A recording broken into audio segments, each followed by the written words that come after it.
Assalamualaikum warahmatullahi wabarakatuh. Ud'u ila sabili rabbika bil hikmah wal mau'idatil hasanah wa zadilhum billati hiya ahsan.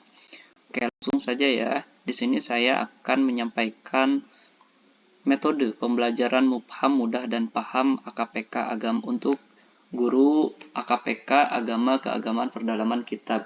Nah, yang dimana di sini saya ngambil referensi ataupun sumber dari kitab Safinah, yang dimana untuk pengarahnya pimpinan pondok pesantren Dr. Kyai Haji Abu Bunyamin MA, yang dimana penerbitnya adalah Takodum Press. Ini cetakan yang keempat ya.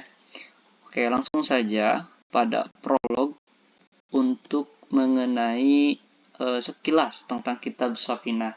Nah, yang dimana untuk biografi kitab Safinah ini yang pertama itu adalah penulis kitab Safinah seorang ulama besar yang sangat terkemuka ya, yaitu Syekh Salim bin Abdullah bin Sa'ad bin Sumair.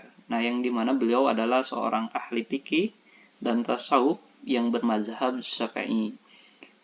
Nah, selain itu juga beliau adalah seorang pendidik yang dikenal sangat ikhlas dan penyebar seorang qadhi yang adil dan zuhud kepada dunia, yang dimana qadhi itu adalah hakim ya. Beliau juga seorang politikus dan pengamat militer negara-negara Islam. Beliau dilahirkan di desa Jasbuh, yaitu sebuah desa di daerah Hadraul Maut, Yaman, yang dikenal sebagai pusat lahirnya para ulama besar dalam berbagai bidang ilmu keagamaan. Sebagaimana para ulama besar lainnya, Syekh Salim memulai pendidikannya di bidang Al-Quran di bawah pengawasan ayahandanya yang juga merupakan ulama besar juga. Nah, Syekh Salim, Syekh Abdullah bin Sa'ad bin Sumair, dalam waktu yang singkat, Syekh Salim mampu ya menyelesaikan belajar dalam bidang Al-Quran, bahkan beliau meraih hasil yang baik dan prestasi yang tinggi seperti itu. Beliau juga mempelajari di bidang-bidang seperti tasawuf, terus ilmu taktik militer Islam, ilmu-ilmu pelajaran yang beliau ambil menjadi pengantar yang dijuluki pada ulama besar yang sangat terkemuka pada abad ke-13 Hijriah atau di daerah Hadraul Maut, Yaman. Nah, pertama itu untuk mengenai biografi kitab Safinah, mengenai penulis kitab Safinah yaitu Syekh Salim. Terus yang kedua yaitu mengenai guru Syekh Salim. Tercatat di antara nama-nama gurunya, yang pertama adalah Syekh Abdullah bin Sa'ad bin Sumair, yang kedua Syekh Abdullah bin Ahmad Basudan. Nah, itu. Terus yang ketiga yaitu adalah murid Syekh Salim. Di antara murid-murid beliau adalah pertama Sayyid Habib Abdullah bin Toha Al-Haddad. Terus yang kedua Syekh Al-Faqih Ali bin Umar Maghuzah. Nah, itu mengenai muridnya. Terus yang keempat adalah beliau wafat di Batavia. Syekh Salim meninggal di dunia. Beliau wafatnya di Batavia pada tahun 1271 Hijriah atau 1855 Masehi. Beliau dimakamkan di Jakarta, tepatnya di bawah mihrab Masjid Al-Ma'mur, Tanah Abang, Jakarta, seperti itu. Adapun mengenai yang poin kelima adalah karya tulisnya. Nah, seperti itu. Karya tulis Syekh Salim yang pertama ada Al-Fawaid Al-Jaliyah fil Az-Jazri. Nah, itu. Terus yang kedua adalah Safinah Al-Najah. Nah, seperti itu. Adapun kitab ini walaupun kecil ya bentuk akan tetapi sangatlah besar lah manfaatnya, seperti itu. Nah, adapun kitab ini mencakup pokok-pokok agama secara terpadu ya, lengkap dan utuh. dimulai dengan bab dasar syariat, kemudian bab bersuci, bab sholat, bab zakat, bab puasa, yang ditambahkan oleh Syekh Nawawi Al-Bantani bab haji yang dimana ditambahkan oleh Syekh Muhammad bin Ali bin Muhammad bin Atiyah. Nah itu. Terus yang keenam adalah syarah kitab Safinahnya ya. Nah, banyak sekali para ulama yang dimana yang menulis syarah buku penjelasan kitab Safinah. Di antaranya Kasifatus saja ala Safinatin Najah, yang dimana kitab ini ditulis oleh seorang ulama dari Jawa Barat, yaitu Syekh Nawawi Banten. Nah, beliau dilahirkan pada tahun 1230 Hijriah atau 1815 Masehi dan berangkat ke Mekah untuk mencari ilmu ketika masih kecil, yang dimana mendalami ilmu agama di kota suci Mekah. Beliau juga belajar ya daripada ulama di kota suci Madinah, Syria, terus dan Mesir. Beliau mengajar di Masjidil Haram Mekah selama puluhan tahun sampai meninggal dunia pada tahun 1314 Masehi Hijriah, terus 1897 Masehi. Nah, seperti itu. Adapun yang dimana Sulam Ar-Raja yaitu oleh Syekh Utsman bin Said Tanggil Jambi ya. Terus Tanwir Al-Hijjah Nazam Safinahun Najah oleh Kiai Ahmad Wasyairi bin Siddiq, itu di Pasuruan. Terus Inarah Al-Dujja Syarah Najam Tanwil Al-Hijjah Syekh Muhammad Ali bin Husain Ali Maliki Al-Makki. Terus oleh Ghayyah Al-Munna Syekh Muhammad bin Ali bin Muhammad Ba'atiyah. Nah itu. Terus Nail Al-Raja, ini Said Ahmad bin Umar Al-Syatiri. Nah itu mengenai sekilas tentang kitab Safinah ya. Terus dilanjut kepada silabus kitab Safinah. Nah ini. Adapun mengenai silabus kitab Safinah ini menjelaskan tentang pertama yaitu rukun Islam. Oke, boleh diperbesar. Nah, rukun Islam. Nah, materinya tentang rukun Islam, tentang kompetensi dasarnya yaitu memahami ya rukun Islam siswa itu. Terus indikator yang dilampirkan yang dimana untuk membaca teks kitab Safinah tentang rukun Islamnya, terus mengartikan teks tentang rukun Islamnya, menghafal matan atau teks kitab Safinah tentang rukun Islam, menyimpulkan inti rukun Islam dan mengaktualisasikan rukun Islam ke dalam kehidupan sehari-hari yang dimana di masyarakat ya. Terus saya ambil sampel 3 saja ya, rukun Islam, rukun iman, dan makna kalimat tauhid, karena di sini sangat banyak, ada 21 penjelasan mengenai silabus, yang dimana sampai poin terakhir yaitu mengenai haid, nifas, dan masa suci seperti itu. Nah, tapi saya akan ambil 3 sampel saja. Terus yang kedua yaitu rukun iman, sama itu harus memahami rukun iman gitu kan. Adapun untuk indikator, yang pertama itu membaca teks kitab Safinah tentang rukun iman sama dengan rukun Islam ya yang di atas. Terus mengartikan teks kitab rukun iman, terus menghafal matan teks kitab Safinah tentang rukun iman, terus menyimpulkan inti rukun iman, terus mengimplementasikan rukun iman ke dalam kehidupan sehari-hari di masyarakat seperti itu. Nah, yang ketiga adalah makna kalimat tauhid. Nah, materinya ya. Terus kompetensi dasar si siswa harus memahami makna kalimat tauhid seperti itu. Adapun indikator yang terampil membaca teks kitab Safinahnya tentang makna kalimat tauhid, mengartikan teks tentang makna kalimat tauhid, menghafal matan atau teks kitab Safinah tentang makna kalimat tauhid, menyebutkan makna kalimat tauhid, Nah, ini mendemonstrasikan kalimat tauhid beserta maknanya. Nah, seperti itu. Di sini ada 21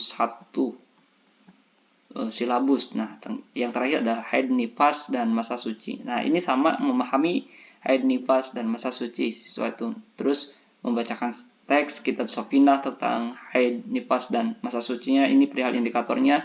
Terus mengartikan teks tentang haid, nifas, dan masa sucinya. Menghafalkan matan teks tentang haid, nifas, dan masa sucinya. Menyebutkan perbedaan haid dan nifas. Nah, seperti itu. Nah, dilanjut. Terus apa saja sih rencana pelaksanaan pembelajaran ya, pembelajaran atau disebut RPP ya. Yang pertama adalah kompetensi dasar, yang dimana itu KD ya, atau disingkat dengan KD. Yang dimana yang pertama itu memahami saya ambil sampel saya, contohnya pasal rukun Islam. Nah, itu harus memahami rukun Islam. Terus indikator yang kedua adalah poinnya indikator pembelajarannya ya. Yang dimana untuk indikator pembelajaran, satu membaca pasal tentang rukun Islamnya, terus mengartikan pasal tentang rukun Islamnya, menghafal matan atau pasal tentang rukun Islamnya, menyimpulkan inti rukun Islamnya, terus mengimplementasikan rukun Islam ke dalam kehidupan sehari-hari yang ada di masyarakat. Terus yang ketiga adalah tujuan pembelajaran.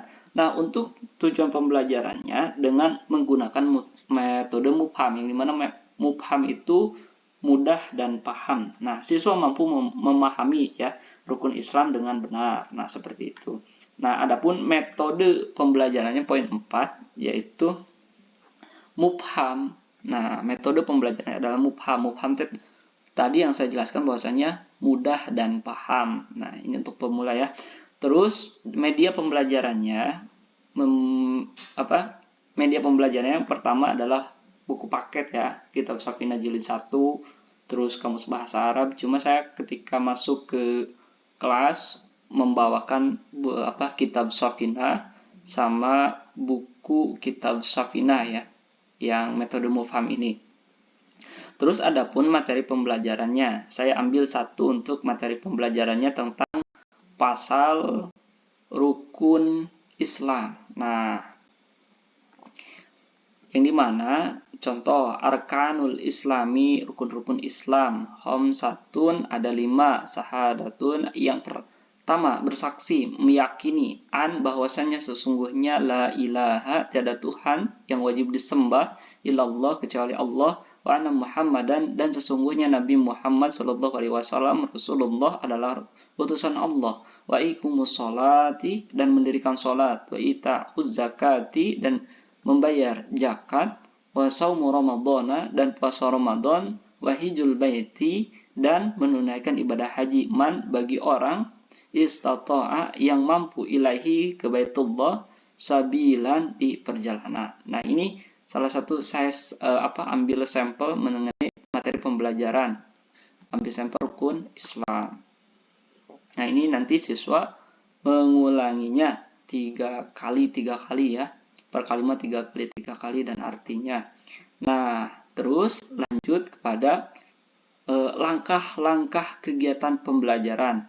Nah, tadi kan metode pembelajaran, sekarang langkah-langkah kegiatan pembelajarannya. Terus yang pertama apa sih?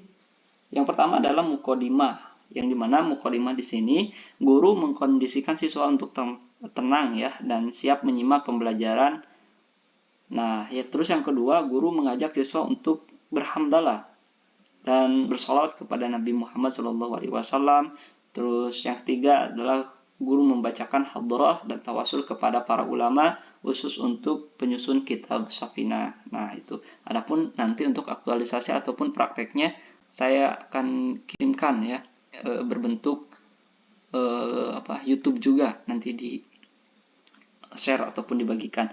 Terus untuk yang kedua adalah qiraah, yang dimana qiraah pertama ya, guru membacakan teks kitab dengan nyaring dan jelas sesuai pemenggalan kata. Nah, tadi yang dicontohkan mengenai pasal rukun Islam. Terus siswa mengulangi pembacaan teks kitab bersama-sama dengan nyaring dan jelas. Terus yang 4 terakhir adalah guru menunjukkan ya 1-3 siswa untuk membacakan teks kitab dengan nyaring dan jelas secara mandiri. Terus yang ketiga adalah terjemah atau terjemah.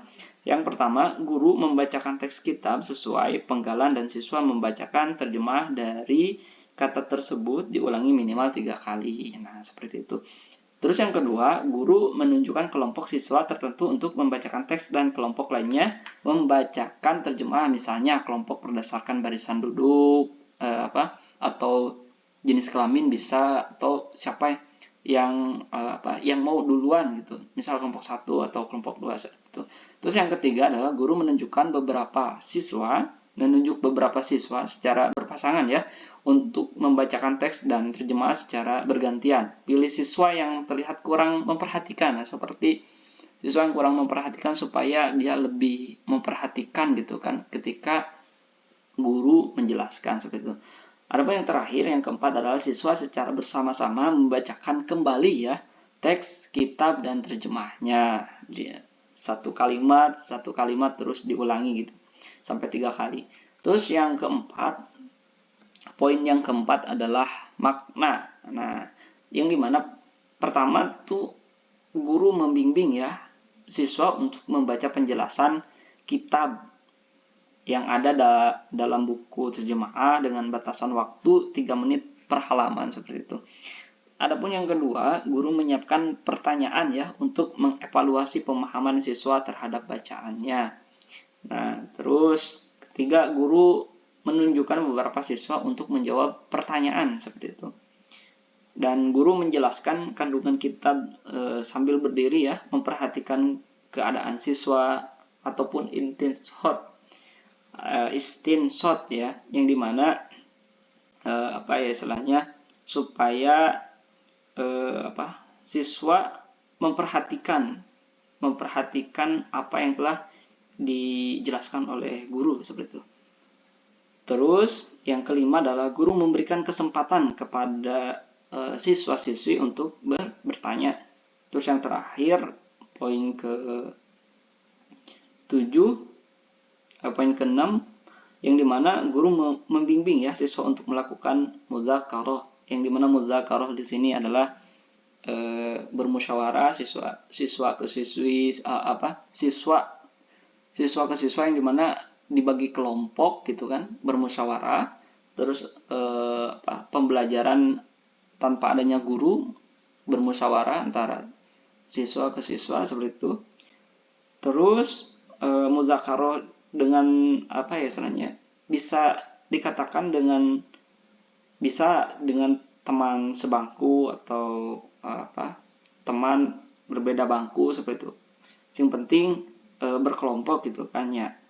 Dikasih waktu lah selama 5 menit paling sedikit atau 3 menit seperti itu.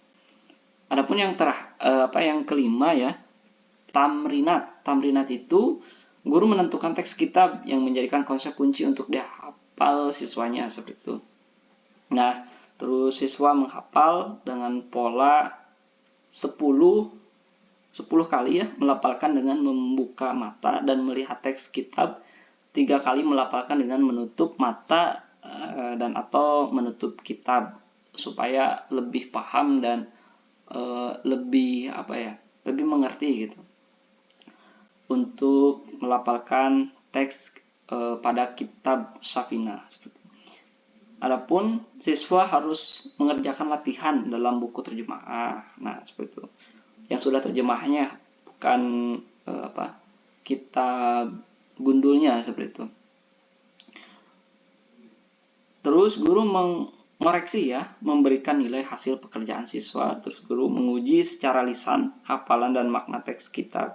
Nah, terus yang terakhir ya, poin terakhir adalah poin 6 adalah doa, yang dimana guru dan siswa mengakhiri pembelajaran dengan doa seperti Rabbin fa'ana secara khusyuk ya.